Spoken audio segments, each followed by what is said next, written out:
आपण पाहत आहात नॅशनल सर्कल न्यूज। तिवसा विधानसभा मतदारसंघातील धामणगाव तालुका मोर्शी येथील प्रमोद बाबाराव निमकर्डे हे रोजगार हमी योजना कामावर असताना जंगली रानडुकराच्या हल्ल्यामध्ये जखमी होऊन अपंगत्व आले होते। आज त्यांना शासनाने वन विभागामार्फत 5 लाख रुपयाचा धनादेश आमदार श्री राजेश वानखडे यांच्या हस्ते देण्यात आला।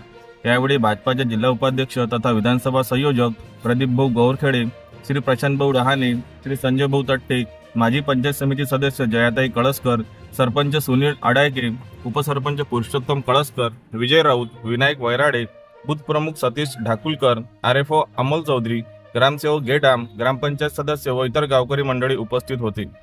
पहा सविस्तर बातमी। नॅशनल सर्कल न्यूज, जिल्हा प्रतिनिधी अनिल ठाकरे।